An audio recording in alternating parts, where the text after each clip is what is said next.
Hey man, how's it going? Hey, how's my favorite casual PoE streamer doing? Yeah, good. You're my favorite Japanese stand-up comedian, so it's perfect. Ah, Just a I stand-up see. guy, you know? Yeah, Yeah. yeah. Thank you. So today we got SnooBae here, a professional farming strat creator, connoisseur, and we're gonna talk a little bit about a lot of things. First up, thanks for being here. Hope Awesome. hope you have a Happy. good late league right now. Yeah. Happy to be here. Happy to be in Yeah. this in between time when things are about to get really exciting, right? Yep, exactly. We just got the announcement for people who don't know that on the 21st is going to be the PoE 2 early access announcement. So we're going to talk about that a little bit later. I guess first up, so one of the things that always fascinated me about you is how you just don't seem to stop being interested in PoE. Like a lot of people that I know have kind of this, I don't know, burn yourself out in a month or a little bit longer and then just drop the game and wait until next season.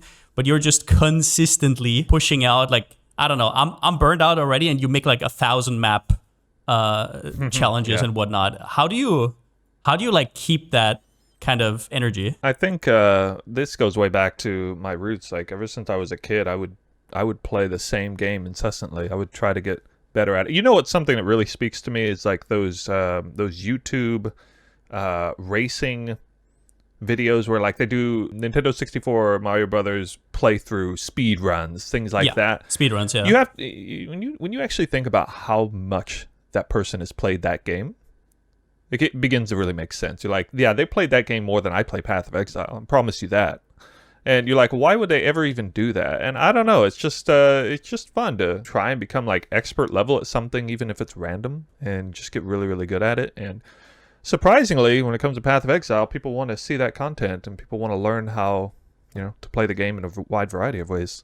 So Yeah, and I'm always fascinated because I used to do a lot more late into the league. I guess at this point I'm a little bit more burned out earlier than I used to be, but there's always people who are interested. And once other people are dropping off, if you're still there, I mean, all the better, right? So it's not like the demand really drops off. And I guess for you it's more of like just a thing that is built into your day instead of like being, oh, I'm gonna be burned out after 6 weeks. You don't care as much about like the hype rush, I guess, right? I definitely don't fear getting burned out. I will recognize it if I begin to feel it. It's not like I never get burned out. It's not like I never play Okay. other games.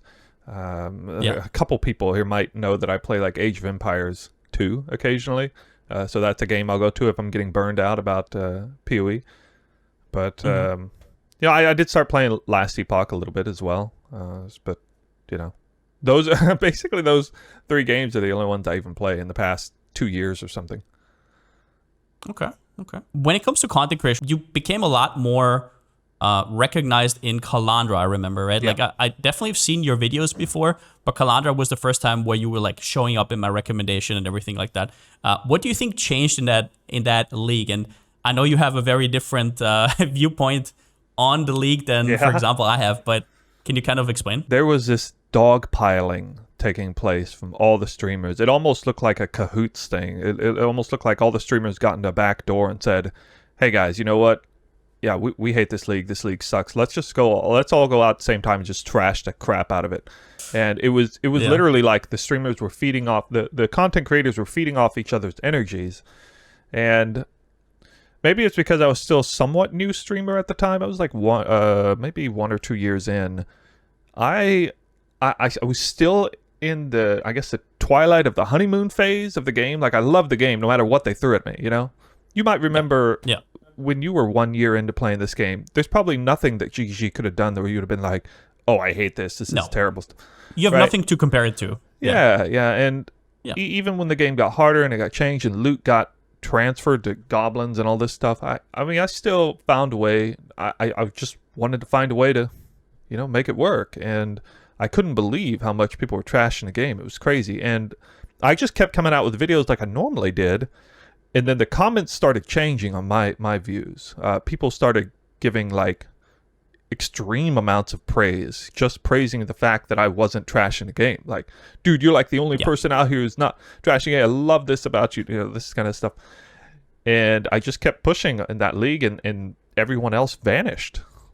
All the other it really was Yeah. a kind of last man standing success sort of thing in that league. And, I became really known for like magic finding and stuff after that because that was a big part of that league. And, to this day, I'll never forget how people were just like, so many comments about people like, dude, you saved the league for me. Everybody, I used to watch other people, and I definitely brought in more people at that time than any other time. So it's always a fond memory for me. I was also one of those people who was very down in Kalandra. It was like, for me, so I think the reason why I was so down in Kalandra was because that was like kind of the time where I went full-time streaming mode. And I was kind of like, oh, this is awesome, right? Like I was like, this is incredible. And oh my God, it's the best thing in the world. And all of a sudden this league drops that if you've played for a long time, it was, for most people, right? Obviously you can't speak for everybody, but a catastrophe for me. Was like dropping, and I kind of had like second thoughts. That's basically why I remember that league so being so frustrating for me, right? But I can definitely see how from the outset it would come across as like dogpiling. I guess the thing that I would say is I actually think that it's a little bit different because in PoE there's so many authentic streamers that it would be actually really hard to hide their, like, for example, I wanted to hide that I hated the league because I know how obnoxious it is. It's not like I don't have the self-awareness to see that, but it's just, I just can't help myself. It's like, I can't be like, I don't know, a Quinn character or something, right? It's like, it's impossible. So yeah, that's right. just authenticity is premium these days for sure. But that goes both ways. That's the issue, right? That's if you want to be truly authentic. If somebody pisses you off, then you also kind of have to say that. So it's like a two-edged sword there. Yeah. But I would say that the way you handled that was definitely very good. I mean, like I said, I don't know how it would have ended up if you've played for, I don't know, for 10 years or something. Maybe you would have had a different outcome. But I know a lot of people who were positive in Kalandra still. So yeah, totally understandable. Yeah, and other leagues had a bit of a microcosm effect of Kalandra League. I mean, it wasn't just Kalandra was like the poster child of this. We had Expedition League too, if you remember. Expedition was really awful. That was the league before I started streaming, but I was really new at the game. So of course I loved it because I was still very new at the game. Yeah. So for example, I guess Necropolis after, I don't know how you, so for me, Necropolis was like, Kalandra was kind of a learning opportunity. And then in Necropolis, which I really did not enjoy as well, I just kind of stopped playing because I was like noticing this time that I was getting bitchy again, right? So I was like catching myself and I was like, okay, I'm not enjoying this anymore. Let's just do a shorter league than usual. How did you, for example, like Necropolis? Did you just adjust and it was fine? Every league, there's different league mechanics. I'm someone who cares a lot less about an individual league mechanic than most people. So, some league mechanics are good, some are bad. I generally don't really care. Like league mechanics that were amazing that come out to my mind were, mainly Sentinels, probably the single best made league mechanic I've ever seen, in my opinion. And then Crucible is like one of 100%. the absolute worst in terms of how it feels in the game. And then there are really some outliers like things like Toda and Sanctum that are like almost detached from the game, which I typically just like in-map league mechanics. So I did not like the Necropolis league mechanic very much at all. I don't really care about the outcome. It's like, oh, it makes a whole bunch of new interesting gear and stuff. That's not really my motivation to play. Kind of speaking back to the beginning of what you said, how are you still grinding? How are you still playing? I mean, you've probably heard other people talk about this. I talk about it sometimes. Just kind of two kinds of players. You can imagine if being a player is in the game, there's two separate ascendancies for each player. One of them is power player, and the other is loot junkie, right? And you kind of choose which one you are. At some point, as you go deeper into the game, you either become a loot junkie or you become a power fantasy player. The power fantasy players don't stick around for long because they're going to complete their build and they're going to get the sense of fulfillment out of that. But the loot junkies can always find motivation to play. In fact, the stronger you get, the better you get, the more loot you get, the faster you get. So it almost becomes this perpetual, excitement that gets even better and better as time goes on, even if you finish your character. Because you're literally getting more loot more often. I would maybe add to that, people who have goals, I would maybe rather say, because for example, I don't really care about currency, but I care about currency because I want to make my builds, right? And that's my goal, kind of. So I think for people who just have a goal, that's enough usually, right? But people who are like, okay, what am I doing now, kind of deal, instead of, oh, I did this and now I'm gonna like the old thing on Reddit where people say they farmed a mage blood but now they don't have any drive anymore because they did everything, quote unquote. And I'm always like, they're like, bro, I don't think you understand how this game is so much deeper than just mage blood, right? So yeah. I mean, when I'm farming, you know, I do a lot of different testing and stuff, and I'll figure something out, and then I'll, in the middle of that test, I'll think to myself, you know what?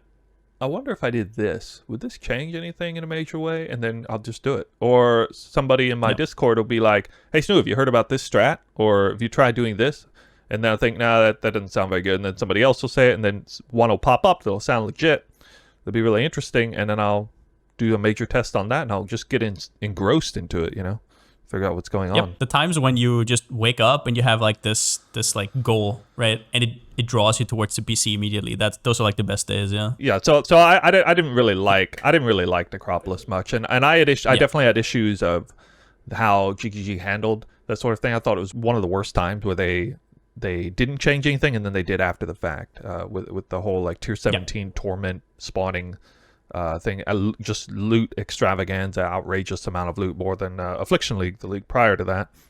And I didn't have a problem with any of that, except how they called it unintended gameplay, and they didn't fix it right away, and they also didn't just leave it in the game. And so it created this terrible effect where people were like, okay, well, I'm going to start doing that, and then you had to deliberately build a character in a certain way to achieve that content. And then they pull the rug out from under you after you've already invested like 48 hours of gameplay into that end. You talk about having goals. You know, you set a goal up for that, and you get 48 hours just ripped out from under you. I mean, that makes you feel a certain way. It's the worst. And I think it's you crazy. Feel that personally, right? And I did as well. And so I'm not like bitter about the fact that I didn't get to experience it.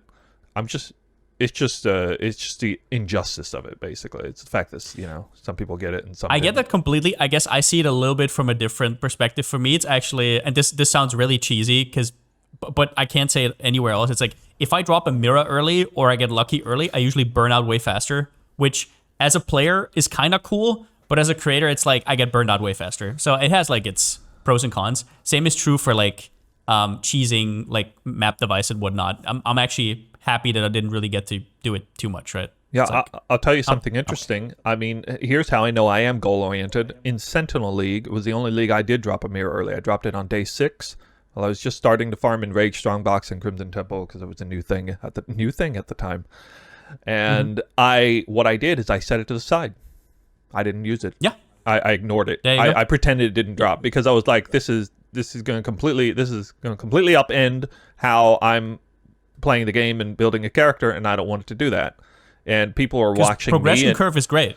Yeah, it is. It feels good. And the people are watching me and trying to, like, many people will follow what I'm doing. And if I were to take that mirror and use it, it would only be slightly removed from participating in RMT in people's mind. It would be like, well, you know, you might as well have just bought the mirror with real money or something, because just the fact that you're using it is bad. Like, now we can't replicate what you're doing, or it just looks inauthentic.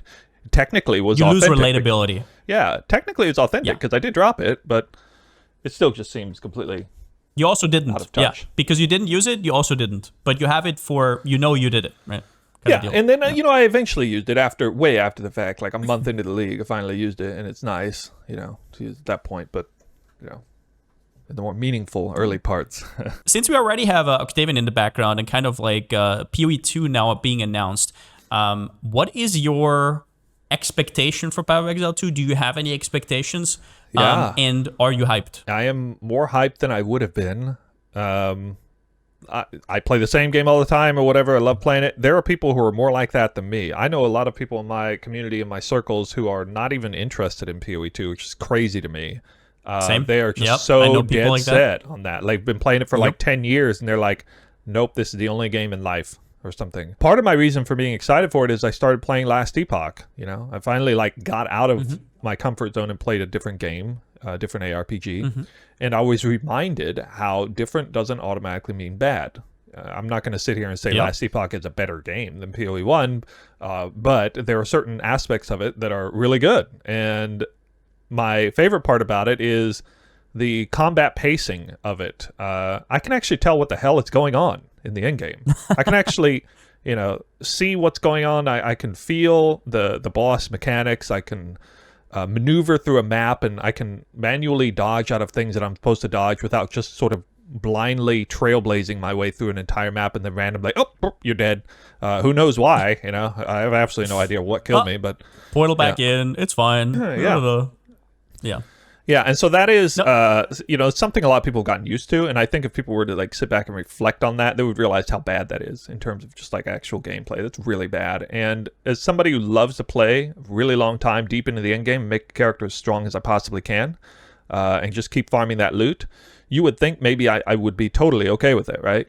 I'd be totally okay with like just going at a supersonic speed, but I'm not. I think it's stupid, and I would like to go as fast as the game would let me.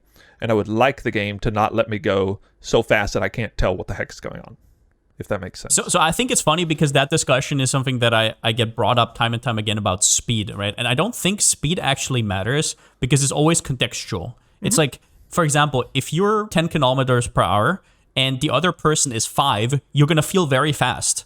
Yeah. But in a game where everybody is at least 20, you're going to feel extremely slow. So it's kind of like, it's more about being faster than the other people. Right, that's what people really mean. It is. It's like that is all it is. And I think what people really mean is the ease of grinding. I really do believe that. So, for example, this is a question that you asked in this Octavian interview that I found extremely interesting. And I don't know if you know this, but you actually got shit from the PoE 2 subreddit for this. You asked a question about mindlessly grinding. I don't know where exactly it was in the video, but I used to remember. And you basically just asked like long play sessions, how is that going to be? Do you always have to think and stuff like that? And I remember thinking that's actually a really good question to ask because when I think about long play sessions, I can't play a game where I have to think all the time for 14 hours a day. It's impossible, right? It's like so draining. And that's something that PoE or like RuneScape or games like that kind of provide. They do provide you a way to grind mindlessly and just get into the flow of things. Right? The flow state, get into into a flow state, exactly. And that is kind of what you wanted to know here, I remember. And I think that is actually the thing that a lot of people mean with speed. I can't say 100%, but that is something I want to know about PoE 2. Well, when you were talking about that, I was just thinking to myself, you're exactly right. Because if you imagine, people sometimes complain about the acts and going through the acts. But, if you have a 40-minute act one time, maybe you feel bad about it. But if you have a 20-minute act one time, maybe you feel really good about it. Because that's kind of the gold standard super fast speed. And yet if you took your mirror tier character through Act 1, you'd do it in a hell of a lot faster than 20 minutes, wouldn't you? You do it in 5 minutes or something. And so it's relative to, the expectations of how everyone feels. So I think people just sometimes need to remember that I don't necessarily feel like Act 1 is incredibly slow. If I'm performing it well, I'm going as fast as I can or should be in that act. It's good. Yeah, I mean, the perfect example is what you just said, Act 1, right? Like, you haven't played the game for a month, you come back, new league, Act 1 doesn't feel as slow as if you just grinded your Mageblood cards, right? Like your apothecaries, a minute ago. Your brain resets. And I think the same will happen for Path of Exile too, so... I'm excited for that. I'm hoping for slower methodical gameplay, actually. I don't mind the idea of using extra buttons. I know it's gonna flip some people out, but if people want to use 0-1 button builds, more power to them. I don't think the game should be balanced for them to be the most powerful thing out there. I really don't. I think you should be rewarded to actually perform and do different things. There should be options to do that. It would make your character more powerful if you do perform that. Now, it might be more exhausting mentally to do it, and so there's some payoff there, but that's the way I liked. I preferred Diablo 3 and how it had its buttons set up. I did play Diablo 4 a little bit, and I played Last Epoch, and there were certain things about the combat system that I liked better in those games than in PoE. The interesting part is the one proponent that I did not like about, and also a lot of people who went to these events talked about, is Flasks. So my issue is not pressing more buttons. My issue is pressing more buttons while doing WASD, while also pressing 5 different flasks that are all reactive, right? And they now just announced, I think a week ago, their new flask system. I don't even know if you heard about it. Yeah, I did hear about that, yeah. Only life and mana. That is all I wanted. Yeah, it's good. Sounds like a good change to me, yeah. Because if I think about like WASD and trying to move around with WASD and then getting to 5 keys on top of my skills and everything for reactive Flask usage, it was a nightmare. And a lot of people told me it was kind of a nightmare. And did you have a chance to play? I'm not surprised that they changed it. Did you have a chance to play the PoE 2 beta? No, I did not. I did actually. Not yet, no. Yeah, I did get a chance to play. Yeah, at the Tokyo Game Show there. And, of course, you know, unfortunately, we only had 20 minutes to play. And it was around minute 17 or 18 that I finally started getting some sense of how this is going to work and get some feel for it. Unfortunately, that was like 2 minutes away from the deadline. I didn't, like, sign up again or whatever. Yeah, it was a little a little tough to figure out and get used to. But, you know, I feel like it could be good. And you know, speaking of that, we have a new live stream coming out, and I'm really hoping they show some Endgame stuff, because one thing gets under my skin a little bit is every single time the devs showcase new content, new builds, it is always in the most early game, low gear threshold that you can possibly imagine. It is made to make what they're showing crystal clear and obvious, but at the same time, it really just does a terrible injustice to the imagination of a player. And like, man, I wonder how powerful this could be. Oh my god, wonder how crazy this could be. You know, if you want to know what I'm talking about, just go to any sort of build guide video on an in-game build in PoE and see it just completely erase a screen in one shot, and you get a sense of, you know, what is actually possible. And I get that they want to hide that, but you don't put your worst clip first. Yeah, you don't. It's yeah.